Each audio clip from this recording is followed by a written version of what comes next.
Realmente es hermoso ver cómo el Señor habla a nuestras vidas a través de su palabra.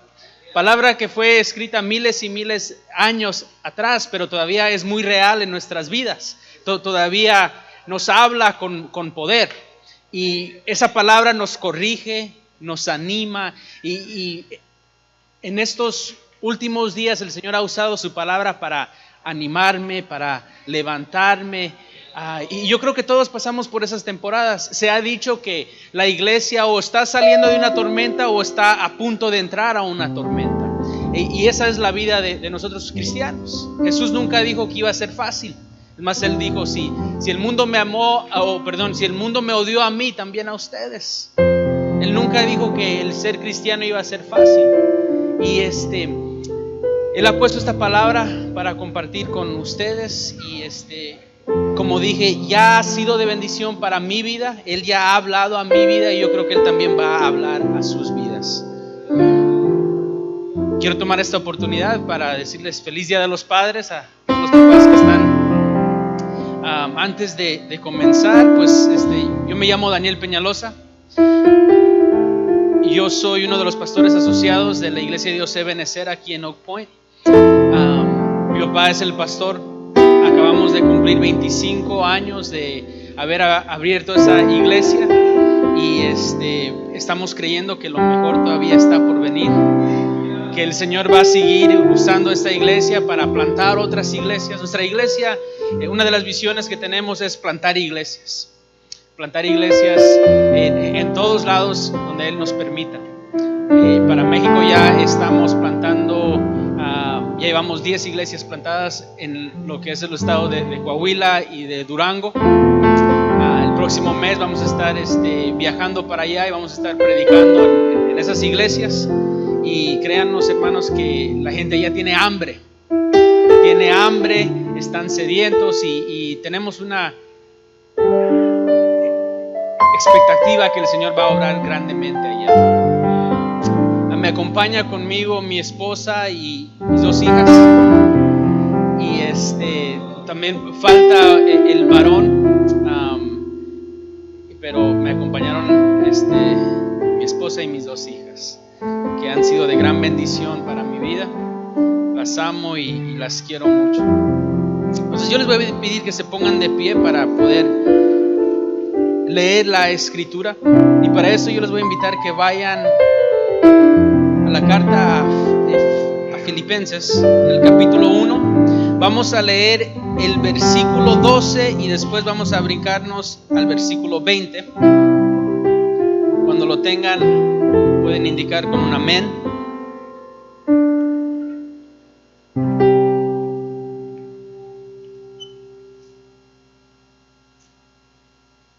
Filipenses 1, versículo 12. Y después vamos a brincar al versículo 20. Se los voy a leer yo en la Nueva Traducción Viviente. Lo hago porque para mí es un poquito más fácil pronunciar ciertas palabras. También la vamos a estar viendo en la Reina Valera. Así que primero déjense los leo en la Nueva Traducción Viviente. Dice: además, amados hermanos, quiero que sepan que todo lo que me ha sucedido en este lugar ha servido para difundir la buena noticia. Ahora al versículo 20. Dice: tengo la plena seguridad y la esperanza que jamás seré avergonzado, sino que seguiré actuando con valor por Cristo como lo he hecho en el pasado. Y confío que mi vida dará honor a Cristo, sea que yo viva o muera. El título de esta predicación, hermanos, es Expectativa Ardiente.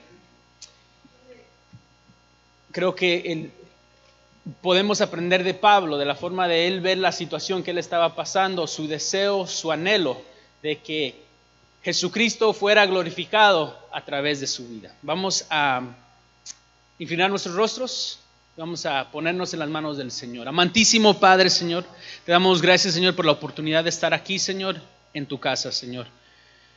Gozándonos, Señor, en la presencia, Señor, con todos nuestros hermanos aquí en esta iglesia, Señor. Damos gracias, Señor, porque hasta el día de hoy has guardado nuestras vidas, Señor, y has sostenido, Señor, esta iglesia, porque has levantado y has fundado esta iglesia con un gran propósito, Señor, de que al tiempo que está por venir, Señor, estamos esperando una gran bendición para esta iglesia, Señor, que esta iglesia va a ser de bendición, Señor, para las personas que están afuera, que van a ser luz para esas personas que están en tinieblas, Señor, y que va a ser un reflejo del amor de Jesucristo, Señor. Yo te pido, Señor, que abras nuestros corazones, que prepares nuestros corazones, Señor, que nos hagas tierra fértil, Señor, para recibir tu palabra, Señor, que va a ser plantada en nuestros corazones. En nombre de Cristo Jesús, yo te pido esto. Amén y amén. Bueno, pueden ocupar sus lugares. En realidad yo no predico muy largo. Yo sé que eso le gusta oír eso a los jóvenes, porque muchas veces los jóvenes vienen y se aburren bastante, y no me gusta predicar muy largo. Yo tengo una regla, es de que trato de predicar alrededor de 30 minutos. Una vez escuché a alguien decir, el que predica 15 minutos dice menos de lo que sabe. El que predica 30 minutos dice lo que sabe. El que predica una hora dice más de lo que sabe. Y el que predica más de una hora ya ni sabe lo que dice. Amén. Entonces yo dije, no, pues yo quiero llegar al punto, yo quiero que la palabra sea clara. Tampoco no soy muy gritón, así que tampoco no me van a ver brincando y gritando. Yo trato de que la palabra sea clara, de que ustedes reciban esa palabra, porque hermanos, nosotros no cambiamos las vidas de las personas. Ese es el trabajo de Dios. Lo único que nosotros podemos hacer es sembrar la palabra y dejar que la palabra obre en nuestras vidas. Amén. Primero me gustaría ver y darles un trasfondo de lo que está pasando con Pablo cuando él escribió esta carta. Esta carta se las escribía a la iglesia en Filipos. La iglesia en Filipos era una iglesia que Pablo amaba bastante, fue una de las primeras iglesias que él fundó, y ellos le habían hecho llegar a Pablo ciertas preguntas que ellos tenían. Y lo que ellos miraban es de que Pablo estaba preso en la ciudad de Roma, y ellos no entendían por qué, porque Pablo era un hombre de Dios. Y él estaba sufriendo una injusticia al estar encarcelado. Pero ellos se preocupaban aún más porque Pablo había sido trasladado y ahora estaba esperando su juicio en frente del emperador Nerón. Y Nerón era muy conocido por odiar a los cristianos. Él persiguió a la iglesia primitiva. A muchos cristianos los encendía como antorchas en su patio. Él hacía cosas horrendas a los cristianos. Entonces la iglesia de Filipos estaba preocupado y le mandaron a hacer preguntas a Pablo acerca de su situación. Entonces esta carta Pablo se la regresaba a esta iglesia en Filipos para contestar esas preguntas que ellos tenían. Entonces él estaba contestando y ellos habían enterado de las injusticias que Pablo estaba sufriendo, y miren la forma que él se la contestó. Dice: además, amados hermanos, quiero que sepan que todo lo que me ha sucedido en este lugar ha servido para difundir las buenas nuevas. Miremos la reacción de Pablo. Cuando uno sufre injusticias y alguien nos pregunta y quieren saber nuestras opiniones acerca de esa injusticia, muchos de nosotros hablaríamos con mucha libertad acerca de lo que está pasando en nuestras vidas. Y especialmente cuando es algo injusto, especialmente cuando es algo que está fuera de nuestro control y no entendemos. Si vemos, Pablo estaba preso. Era una injusticia, estaba fuera de su control, pero todos estamos de acuerdo que lo que estaba pasando Pablo era una injusticia. Pero Pablo no se enfocó en su injusticia, él se enfocó sabiendo que su vida tenía un propósito y de que ese propósito era difundir las buenas nuevas. Y en eso se enfocó Pedro. Y lo que nosotros tenemos que entender es que todo lo que nos pasa a nosotros, nos pasa por una razón. Y que todo lo que vivimos, Dios deja que nosotros vivamos esas experiencias. Y a través de todas esas experiencias, injustas o justas, el nombre de Jesucristo siempre va a ser glorificado. Y nuestra vida, nuestro propósito por el cual fuimos creados es para eso, para anunciar las buenas nuevas. En tiempos justos o injustos, cuando estemos pasando una tribulación que no entendemos, que a veces le preguntamos al Señor, ¿por qué? ¿Por qué has dejado que esto venga a mi vida? Veremos la actitud de de Pablo. Él dijo, todo lo que ha pasado simplemente sirve para difundir las buenas nuevas. Acordémonos de esto la próxima vez que estén hablando mal de nosotros en la iglesia. Yo no sé si eso pasa aquí, pero como les dije, nosotros ya llevamos 25 años trabajando en la iglesia de Dios Ebenezer, y hemos visto varias cosas, hemos vivido varias experiencias, y lo que les puedo decir que a veces ser cristiano nos causa frustración. Porque a veces son los hermanos mismos en la iglesia el que nos debería de estar levantando cuando estamos caídos.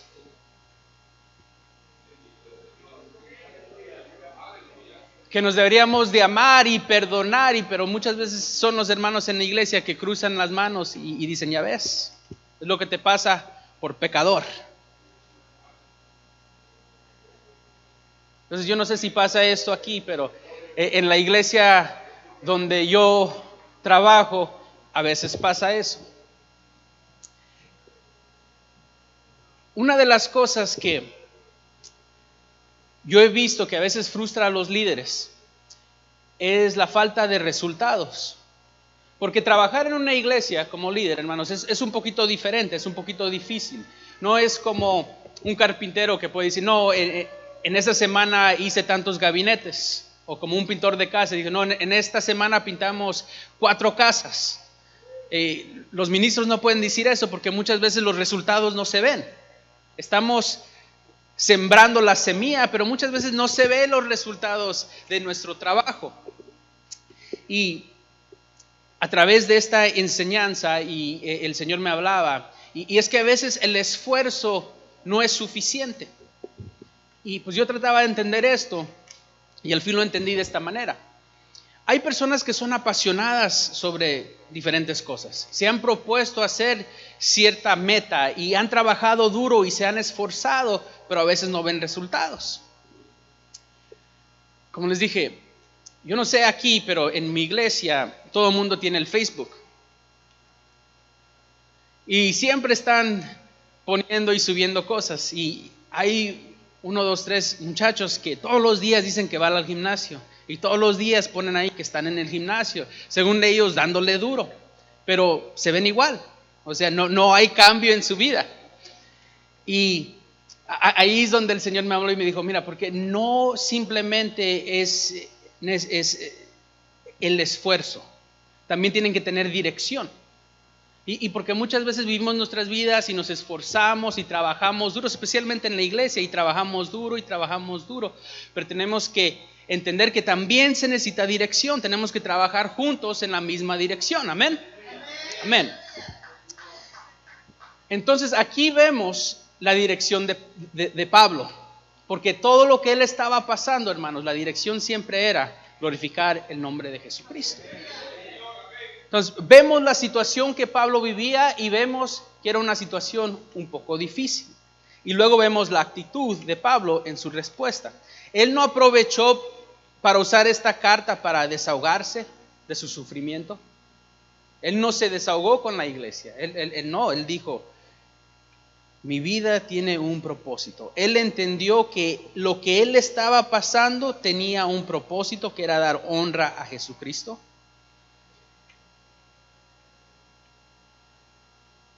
Aquí en la Reina Valera dice, la palabra que usa progreso, para progresar el evangelio. Ahora, al estudiar esto en el griego, se usa una palabra que se llama procopen, y al estudiarlo un poquito más, escuchen esto, porque esto describe exactamente la vida de un cristiano, que es progresar el evangelio. En el griego dice, hermanos, cortar o abrir paso adelante a machetazos, que es algo difícil. Abrir camino a machetazos no es algo fácil, es un trabajo duro. No sé cuántos de ustedes lo tuvieron que hacer en su país, abrir camino a machetazos. Y si usted no lo abre, nadie lo va a abrir, ¿verdad? Entonces uno tiene que estar abriendo camino a machetazo. Y hermanos, si lo pensamos bien, así es el evangelio, así es el trabajo de la iglesia. Es un trabajo duro, es un trabajo que no es fácil, pero alguien lo tiene que hacer, alguien tiene que abrir camino, alguien tiene que abrir camino en nuestras familias, en nuestra comunidad, y no siempre es aceptado, a veces es difícil. Entonces me llamó la atención que usó esa palabra, porque también en el contexto militar, el progreso militar, se habla de esas batallas donde tienen que pelear por cierto lugar que es un lugar de necesidad para el ejército, que tienen que pelear por eso, que tienen que avanzar y avanzar. Entonces esa es la palabra que usó ahí Pablo. Entonces hemos visto la situación de Pablo, vimos que era una injusticia, también vimos la actitud de Pablo, que él dijo: yo me voy a esforzar para traerle gloria al Señor Jesucristo. Ahora en el versículo 20, si lo podemos ver una vez más, dice: tengo la plena seguridad y la esperanza que jamás seré avergonzado, sino seguiré actuando con valor por Cristo, como lo he hecho en el pasado, y confío que mi vida dará honor a Cristo, sea que yo viva o muera. Miremos esto. Como les dije, Pablo estaba esperando su juicio contra Nerón, y ahí iba a decidir Nerón si Pablo iba a morir o iba a vivir. Y en esto Pablo contesta y dice: yo tengo la esperanza. Y cuando vi esto en el griego, hermanos, fue algo muy interesante y algo muy bonito, porque la palabra que se usa en el griego solo se usa 2 veces en toda la Biblia, y las 2 veces la usó Pablo, y nos habla del anhelo real de Pablo. Es una palabra compuesta por 3 palabras griegas, y en esta mañana vamos a aprender griego. Se las voy a enseñar, así que lo dicen conmigo. Digan: apo, cara, dokia. Apo, cara, dokia. Junto dice apo, cara, dokia. Díganlo una vez, díganse lo que está a su lado. Apo, cara, dokia. Quiero que se les quede, hermanos, esta palabra apo, cara, dokia, porque como les dije, los cristianos o están entrando a una tormenta, o están saliendo de una tormenta, o estamos a punto de entrar a una tormenta, pero las tormentas vienen a nuestras vidas. Y cuando estas situaciones injustas que en realidad no entendemos y le preguntamos al Señor: ¿por qué? ¿Por qué si yo te he servido fiel? Si siempre estoy en la iglesia, no entiendo por qué. Nuestra actitud debe ser esta de Pablo. Cuando Pablo habla de mi esperanza es, o sea, apocaradoquia, que dice una expectativa ardiente. Y aquí dice: esperando con una gran expectativa, con la cabeza levantando, mirando hacia el final. De que Pablo no miraba que él estaba encarcelado. Pablo no miraba que los guardias estaban alrededor de él. Lo que él miraba era el final. Él miraba la recompensa. Él miraba a Jesucristo. Él decía: ok, si me matan está bien, me voy con Jesucristo. Si me dejan vivir está bien, porque para mí el vivir es Jesucristo. Si me quieren mantener en la cárcel está bien, porque sufrir por la causa de Jesucristo es un gran honor. Era la actitud de Pablo. Apo, cara, dokia. Yo no sé por qué situaciones están pasando, hermanos. Yo no sé las diferentes injusticias que uno está sufriendo, pero la manera de ver es esto, es con la cabeza levantada. Que no importa lo que está pasando a nuestro alrededor, con la mirada hacia el final, hacia el premio, hacia la recompensa, hacia estar con Cristo Jesús. Una de las cosas que yo anhelo hacer, hermanos, es ser transparente. Yo soy el primero en reconocer que yo todos los días peco y que todos los días necesito de la misericordia y la gracia de Jesucristo. Yo estoy aquí no por merecedor, sino por la gracia de nuestro Señor Jesucristo. Y este último año en nuestra vida, hermanos, ha sido un año muy difícil.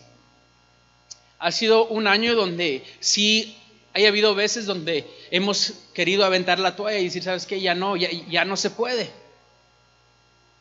Ha sido un año donde hemos dudado muchas cosas. Y como les dije, el Señor, antes de entrar a esta tormenta, Él estaba preparándonos con su palabra. Tengo un amigo que nos vino a visitar. Él estaba aquí en la área de Dallas para una conferencia y un día me llama y me dice, oye Daniel, estoy aquí, te invito a tomar un café. Yo recuerdo que esa semana era una semana muy correteada en el trabajo y le dije, ¿sabes qué? No puedo estar en esta semana. Hay mucho trabajo, le digo, pero mira, hablo con el pastor y si es posible me gustaría que estuvieras predicando en nuestra iglesia. Yo recuerdo fue un miércoles. Hablé con nuestro pastor y me dijo, sí, claro que sí, invítalo. Le hice la invitación, él la aceptó y hasta el día de hoy recuerdo en que predicó. Predicó en Romanos 12:12.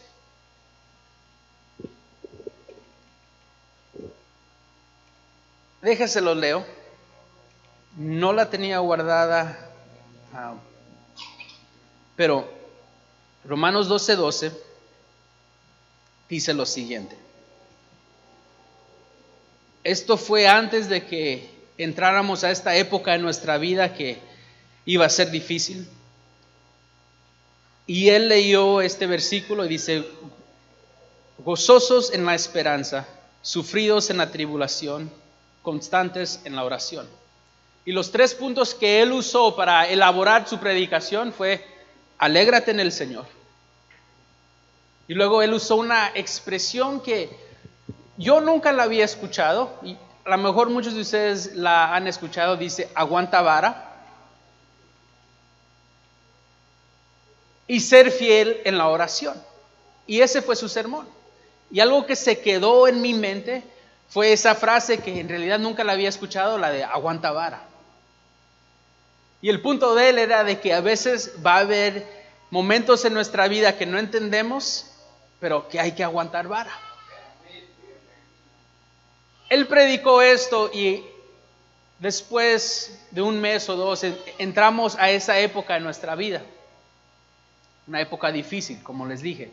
A veces hemos querido tirar la toalla, pero algo que siempre resonó fueron estas palabras. Y yo he entendido que el Señor, Él mandó a este siervo a traernos esa palabra porque un día la íbamos a necesitar. Y me acordé de eso, aguanta vara. Aguanta vara, porque la situación que nosotros vamos a vivir en los caminos del Señor no siempre va a ser fácil. Yo creo que en esta mañana hay personas aquí que han estado viviendo algo un poquito difícil, no han entendido por qué, pero hemos aguantado vara. Hemos aguantado vara. Y en esta mañana el propósito de esta predicación es decirles por qué a veces tenemos que aguantar vara. Y es de que a través de esas situaciones, hermanos, Jesucristo va a ser glorificado. Y yo sé que a veces las situaciones que uno vive son muy difíciles y a veces son difíciles de entender por qué las estamos viviendo. Pero la actitud de nosotros debe ser como la de Pablo. Apocaradoquia, con cabeza levantada, enfocándonos al final.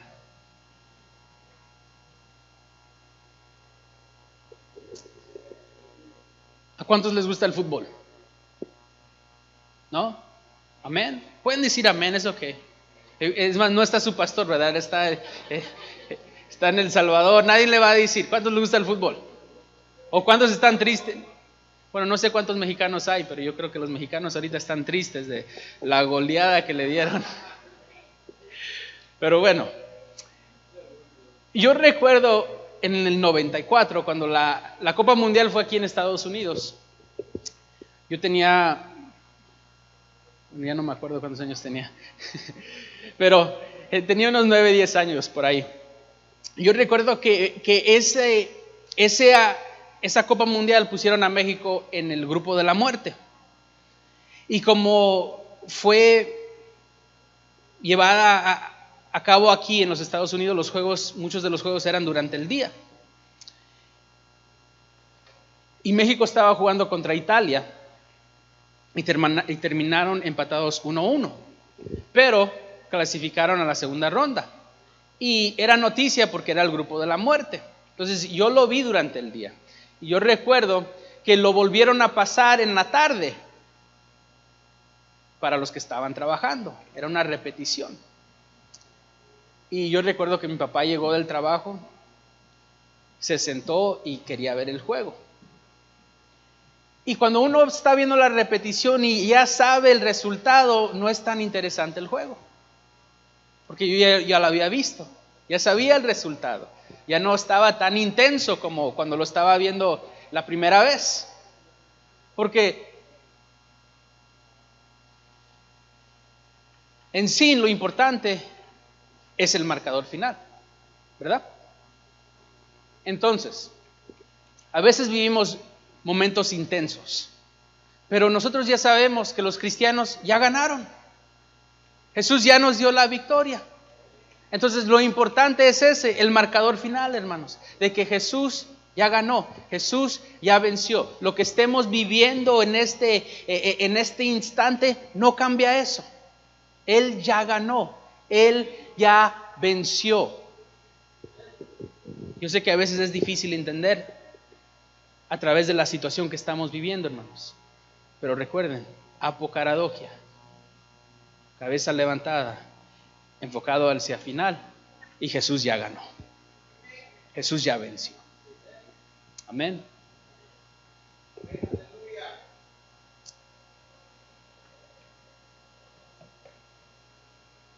Si me dejan seguir compartiendo parte del testimonio del último año que en realidad hemos sufrido, y les dije, la palabra del Señor es poderosa, es maravillosa la manera de que nos prepara para ciertas cosas, de la manera que nos levanta. Una de las otras cosas que el Señor habló a mi vida y me hizo entender algo muy hermoso acerca de lo que estábamos viendo, hermanos. Me llevó a una de las historias más conocidas del Viejo Testamento, una de las primeras historias que aprendemos como niños en la escuela dominical, y fue el cruce del Mar Rojo. Y al estudiar estaba viendo algo que me llamó mucho la atención. Los israelitas habían salido de Egipto y ellos venían felices porque ellos iban a la tierra prometida. Ellos venían contentos. Ellos venían felices. Pero dice que después Faraón se arrepintió y mandó a su ejército detrás de ellos y mandó los carros de Faraón. En ese tiempo los carros de Faraón eran temidos por su velocidad, por sus jinetes, eran conocidos, eran famosos y eran muy temidos. Entonces, ¿qué pasa cuando el pueblo de Israel ve que los carros de Faraón se empiezan a acercar? Les empieza a entrar miedo. ¿Y qué pasa cuando ellos ven que van avanzando y los vienen alcanzando esos carros de Faraón? Y los vienen alcanzando y los vienen alcanzando y ellos se están llenando de miedo. Y todavía hay esperanzas de que se puedan alejar de ellos, pero después se acercan al Mar Rojo. Y al llegar al Mar Rojo, ya no tienen dónde ir. Y ellos están viendo atrás que los carros se están acercando y se están acercando y se están acercando. Imagínense en el miedo que están pasando los israelitas. Y se acercan los carros de Faraón y se acercan y se acercan. Y ellos no pueden ir a ningún lado porque allí está el mar. Lo que el Señor me dio a entender fue esto. Miren, cuando los israelitas estaban llenos de miedo y estaban mirando hacia atrás, lo único que ellos podían ver eran que se acercaban los carros de Faraón. Pero los que estaban viendo para enfrente, ellos podían ver que el Señor estaba abriendo camino, partiendo esas aguas donde ellos iban a pasar en seco. Entonces, la experiencia era diferente, basado ¿en qué? En dónde estaban viendo. Los que estaban viendo para atrás estaban llenos de temor. Ellos solo podían ver de que iban a caer en las manos de Faraón. Pero los que estaban viendo hacia enfrente, ellos miraban que donde no había camino, Dios estaba abriendo camino. Que Dios estaba haciendo camino para darles su libertad. Lo mismo para nosotros, hermanos. Vamos a vivir situaciones difíciles, pero todo depende de dónde estamos viendo. Y así el Señor, les dije, ha sido un año difícil, pero el Señor ha estado trayendo palabra a nuestras vidas, palabra tras palabra, palabra que nos ha levantado, que nos ha dado aliento, que nos ha dado ánimo, que Él nos está diciendo que no importa lo que pasa, nuestras vidas son para glorificar su nombre. Y de que nunca vamos a ser avergonzados. De que Él siempre nos va a estar guardando, de que Él siempre está en control, hermanos, porque no importa lo que pase, no importa quién sea elegido para presidente, Dios sigue siendo Dios, Él sigue sentado en su trono y Él está en control. No importa cuán injusto o cuántos se levanten contra nosotros, hermanos, Dios sigue siendo Dios. Él nunca dejará que seamos avergonzados. Y Él está en control de nuestras vidas. Es hermoso, ¿verdad? Es hermoso. Y como les dije, algo que todavía me llama la atención es de esta Biblia, de la palabra que fue escrita miles y miles de años atrás, pero es tan real, aún tan revalente en estos días a nuestras vidas. Parece que fue escrita especialmente para nuestras situaciones. Y es que así es Dios, de soberano, de que Él ya tiene camino para nosotros. Les voy a invitar, hermanos, que se pongan de pie.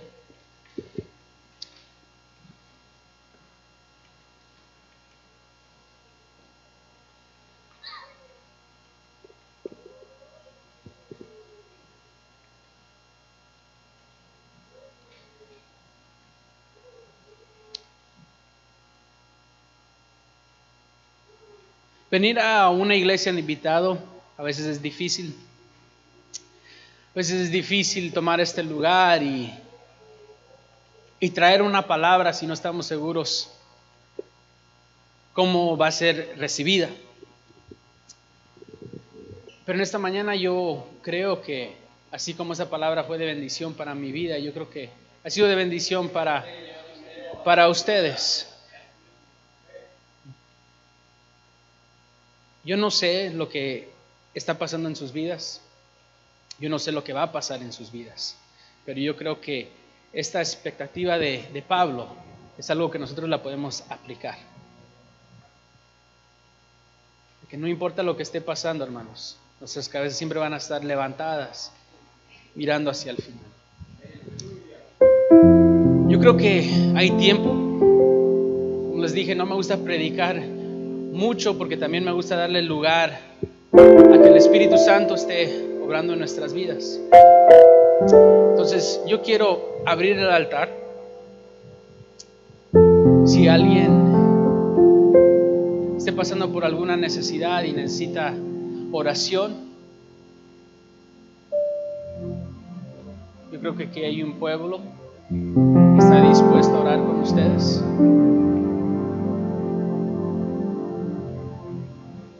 Si hay alguien que está agradecido con el Señor y quiere pasar, puede pasar. Si hay alguien que necesita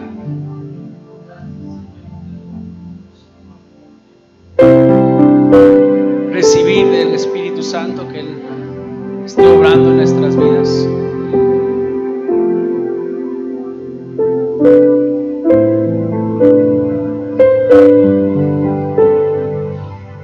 Santísimo Padre, Señor, te damos gracias, Señor, por tu palabra, porque tu palabra, Señor, y siempre llega a tiempo, Señor, nunca regresa vacía, Señor. En estos momentos, Señor, estamos declarando, Señor, que esta palabra, Señor, como semilla, Señor, ha sido depositado en nuestros corazones, en nuestras vidas, que va a estar produciendo fruto y vida en nuestras vidas.